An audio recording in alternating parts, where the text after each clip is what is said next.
தக்காளி ரசம் கல்யாண வீட்டுங்களில் தான் சாப்பிட்ருப்போம். இனி நம்ம வீட்டிலே அதே டேஸ்ட்டில் அதே மணத்தோடு எப்படி செய்கிறது அப்படிங்கிறத இன்றைக்கி நம்ம பார்க்க போகிறோம். நான் இந்த தக்காளி ரசத்தை ஒரு புடி பிடிச்சிட்டேன்.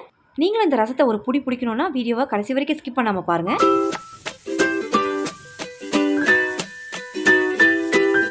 தக்காளி ரசம் செய்கிறதுக்கு நான் எடுத்துருக்கிற தக்காளியோட வெயிட் பார்த்திங்கன்னா 200 கிராமுக்கு எடுத்திருக்கேன். முக்கியமாக தக்காளி ரொம்ப பழுத்த தக்காளியாக இருக்கணும், காய் வட்டம் இருக்கவே கூடாது.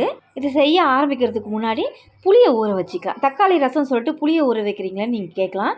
தக்காளி ரசம்னாலுமே கொஞ்சம் புளி சேர்க்க தான் செய்யணும். நான் குட்டி நெல்லிக்காய் சைஸ் அளவுக்கு புளி தான் எடுத்திருக்கேன், ரொம்ப நிறைய எடுக்கல. இந்த அளவுக்கு புளி நம்ம சேர்த்தா தான் தக்காளி ரசம் நல்லா கூடுதல் சுவை கொடுக்கும்.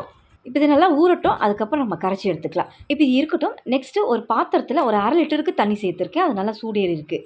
தக்காளியை சேர்த்து 10 நிமிஷம் மிதமான தீயில வச்சு நல்லா வேக விட்டுக்கோங்க. தோல் உரிகிற அளவுக்கு வேகணும். இப்போ நல்லா இது வேகட்டும். அதுக்குள்ளே ஒரு மசாலா அரைச்சிக்கலாம். மிக்சி ஜாரில் 1.5 ஸ்பூன் மிளகு, 1 ஸ்பூன் சீரகம், 2 வரமிளகாய் சேர்த்துக்கிறேன். நெக்ஸ்ட்டு கருவேப்பிலை ஒரு 2-3 இனுக்காவது எடுத்துகிட்டு அதை காம்போட கிள்ளி சேர்த்துக்கோங்க, இலையை மட்டும் சேர்க்காம. இப்போ இதை மட்டும் குறப்பாக அரைச்சி எடுத்துருங்க. நெக்ஸ்ட்டு பூண்டு போட்டு அரைச்சிக்கலாம். இப்போ இந்த அளவுக்கு கோர்ஸ் பவுடரை அரைச்சிட்டு ஒரு 5-6 பல் பூண்டு போட்டு இந்த அளவுக்கு அரைச்சி எடுத்து வச்சுக்கோங்க. இப்போ இந்த மசாலா இருக்கட்டும். தக்காளி வெந்துருச்சான்னு பார்த்துட்டு நெக்ஸ்ட் என்ன செய்யலாம் அப்படிங்கிறத சொல்கிறேன். இப்போ 10 நிமிஷம் நல்லா கொதிக்க விட்டதில் பாருங்கள், அந்த மேல் தோல் நல்லா இந்த அளவுக்கு வெடுப்பு விட்டுருக்கு. இப்போ இந்த அளவுக்கு வந்தாலே அந்த தக்காளி நல்லா வெந்திருக்கு நம்ம தெரிஞ்சுக்கலாம். இப்போ இதை ஸ்டவ் ஆஃப் பண்ணிவிட்டு தக்காளி மட்டும் தனியாக எடுத்துகிட்டு தண்ணியை தனியாக எடுத்துருங்க. ரெண்டுமே நல்லா ஆறி வரட்டும். ஏன்னா தக்காளியை வேக வச்ச தண்ணியை நம்ம வேஸ்ட் பண்ண போகிறதில்ல, இந்த தக்காளி கூட சேர்த்து கரைச்சி எடுக்க போகிறோம். நல்லா ஆறி வரட்டும். இப்போ தக்காளி நல்லா ஆறி வந்திருக்கு. இந்த தோலை எடுத்துருங்க. தோலோடு சேர்த்து நம்ம செய்யும்போது அங்கங்கே அப்படியே திப்பியாக இருக்கும். தோல் இல்லாமல் நல்லா கரைச்சி எடுத்துட்டோம் அப்படின்னா அந்த சாதத்தை கூட பிசைஞ்சு சாப்பிடும்போது நம்ம எதையுமே ஒதுக்காமல் அப்படியே எடுத்து சாப்பிட்லாம். இப்போ தோலை ரிமூவ் பண்ணிட்டோம். இப்போ அந்த தக்காளியை நல்லா கரைச்சி விட்டுக்கோங்க. திப்பியாக இல்லாமல் நல்லாவே கரைச்சிக்கோங்க. மிக்சியில் அடிக்க வேண்டாம், கையிலேயே கரைச்சி எடுத்துக்கோங்க. இந்த அளவுக்கு.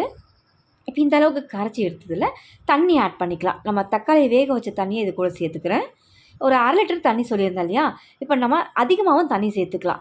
இந்த அளவுக்கு எடுத்த தக்காளிக்கு கிட்டத்தட்ட 1லேருந்து 1.25 லிட்டர் தண்ணிக்கு சேர்த்துக்கலாம். இப்போ இது கூட பொடியாக நறுக்கின கொத்தமல்லி சேர்த்துட்டு நான் தண்ணி எக்ஸ்ட்ராவாக சேர்த்துக்கிறேன். நான் இன்றைக்கி 4 பேருக்கு செய்ய போகிறேங்கிறதுனால ஒரு 1 லிட்டர் தண்ணிக்கு ஆட் பண்ணுறேன். இப்போ இந்த அளவுக்கு ரசத்தை கரைச்சி எடுத்துட்டோம். நெக்ஸ்ட்டு பாருங்கள், புளியவும் கரைச்சி நம்ம திப்பிக்கிற தண்ணியை எடுத்து வடிகட்டி எடுத்து வச்சுருக்கேன். நெக்ஸ்ட்டு ரசம் தாளிக்க ஆரம்பிச்சிடலாம். கடாயில் எண்ணெய் சேர்த்துருக்கேன். எண்ணெய் நல்லா ஹீட் ஆனதும் கடுகு 1/2 ஸ்பூன், வெந்தயம் 1/4 ஸ்பூன், இது ரெண்டும் நல்லா பொரியட்டும். இது நல்லா பொரிஞ்சதும் ஒரு 2 வரமிளகாய், ஒரு இனுக்கு கருவேப்பிலை, ஒரு 1/2 ஸ்பூனுக்கு பெருங்காயத்தூள், இது எண்ணெயில் நல்லா ஃப்ரை பண்ணிக்கோங்க. அடுப்பு தீயை லோ ஃப்ளேமில் வச்சுட்டு நம்ம மிளகு சீரகம் பூண்டு அரைச்சோம் இல்லையா, அதை இந்த எண்ணெயில் சேர்த்து மசாலாவை கருகு விட்டுறாமல் அப்படியே நல்லா ஃப்ளேவரோடு இதை நல்லா மிக்ஸ் பண்ணி விட்டு எடுத்துக்கோங்க. சிம்லே வச்சு நல்லா கலந்து கொடுத்துக்கோங்க. இப்போ கிட்டத்தட்ட ஒரு 1/2 நிமிஷம் நல்லா மிக்ஸ் பண்ணி விட்டு தக்காளி கரைசலை இதில் சேர்த்துடலாம். நெக்ஸ்ட் இது கூட ஒரு பிஞ்ச் அளவுக்கு மஞ்சள் பொடியும் வீட்டில் அரைச்ச ரசப்பொடி 1 ஸ்பூன் சேர்த்துக்கிறேன். அடுத்ததாக தேவையான அளவுக்கு உப்பு ஆட் பண்ணிவிட்டு நல்லா கலந்து விட்டுக்கலாம். கலந்து விட்டு நம்ம நார்மலாக ரசத்தை கொதிக்க விட மாட்டோம், நுர கட்டுனா நம்ம இறக்கிடுவோம். ஆனால் தக்காளி ரசம் நல்லா கொதிக்கணும். நல்லா கொதித்து வந்த பிறகு நெக்ஸ்ட் என்ன செய்யலாம் அப்படிங்கிறத சொல்கிறேன். இப்போ மூடி போட்டு நல்லா கொதிக்க விட்டு பார்க்கலாம். ரசம் நல்லா கொதி வந்திருக்கு. இதுக்கப்புறம் ஒரு 3லேருந்து 4 நிமிஷம் இந்த ரசத்தை நல்லா கொதிக்க விட்டுக்கிறேன். நல்லா கொதிக்க விட்ட பிறகு தான் புளி கரைசலை இதில் சேர்க்கணும். இப்போ 4 நிமிஷம் நல்லா கொதித்த பிறகு புளி கரைசலை சேர்த்துட்டு இதுக்கப்புறம் ரொம்பலாம் கொதிக்க விட வேண்டாம், ஜஸ்ட் ஒரு கொதி வந்தால் போதும். அதுக்கப்புறம் இறக்கிடுங்க. மணக்க கல்யாண வீட்டு தக்காளி ரசம் ரெடி. கண்டிப்பாக நீங்கள் ட்ரை பண்ணி பாருங்கள், ரொம்ப டேஸ்ட்டாக இருக்கும். வீடியோ பிடிச்சிருந்தால் மறக்காமல் சப்ஸ்கிரைப் பண்ணுங்கள், ரொம்ப பிடிச்சதை லைக் ஷேர் பண்ணுங்கள். தேங்க்ஸ் ஃபார் வாட்சிங்.